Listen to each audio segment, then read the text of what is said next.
One of the biggest staples of the shonen genre is the mentor. The person who takes the protagonist under their wing and imparts on them their ideals and techniques and the basics of the power system in the story. Not every shonen has one, but with the characters like Kakashi and Master Roshi being fan favorites in their stories, it leads to the next generation adopting the trend as well.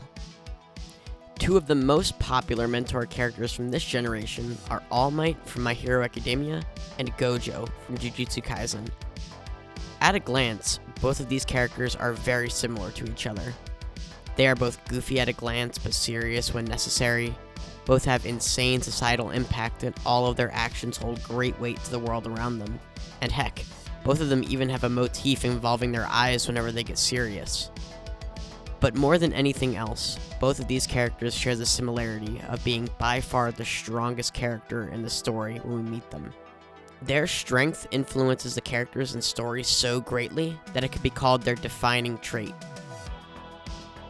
So if these characters are so similar at a glance, it might surprise you that they could not be any more different if they tried when it comes to a specific aspect. How to mold the next generation for the future and prepare them for the conflict that it brings. Now, what they are preparing the next generation for is not the same in both series, but it is similar enough that the way they both handle the task is very interesting to see, given how much it can tell you about the character. What they decide to do and not to do for their pupils can tell you more about their inner thoughts and ideals than you can ever imagine. I thought it would be interesting to go through both these characters and see what they did to affect the next generation and where it leads the next generation at the end. Beginning with All Might, the way he thinks you should deal with preparing for the future is to use one person and make them a symbol of hope and peace. He believes that if you can become someone who everyone looks up to and is strong enough to stop any villain attempting to do something evil, then that is good enough to safeguard for the future. The reason he believes this can be traced back to when he first became a hero, and the way he got his super abilities. Born quirkless, All Might always wished he could be strong enough to help the people around him he saw suffering in Japan. The era before he gained One for All was one of great turmoil, with All for One creating strife between quirk users and non-quirk users, and society quickly collapsing. When All Might gained One for All, he finally had the ability to do something and started stopping crimes at an insane rate as soon as he could.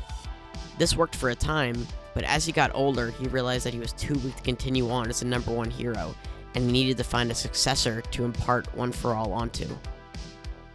All Might's popularity and amazing charisma of speech made Midoriya infatuated with him, and made Midoriya follow along in all of his habits, even the bad ones.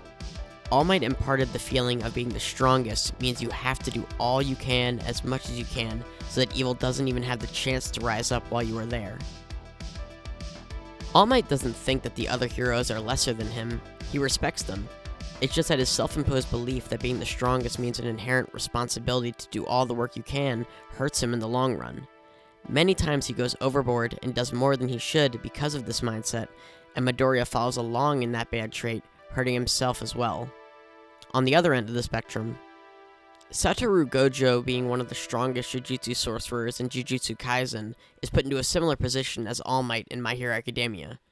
People rely on him for many of the strongest curses, and he is revered at a high level for his abilities, with him being close to untouchable by even the highest elders in Jujutsu society. Even with this, Gojo realizes that him alone is not enough to protect the whole world, and if he makes the whole system revolve around him, then when he is gone, it will inevitably collapse. The Jujutsu society at the top is also very corrupt, and they make decisions based on pettiness and fear rather than logic, and this makes Gojo want to create contingencies against these elders in case they ever go rogue. The way he deals with all of these problems is to personally train and nurture the next generation of sorcerers closely, and teach them that working together and forming bonds will make them stronger than he could ever be individually. Even when the elders wanted to kill Yuji when he was possessed by Sukuna, he stopped them because he realized by making the next generation more kind and making Yuji stronger, he could save his life as long as all of Yuji's allies wanted to protect him when the time for his execution came.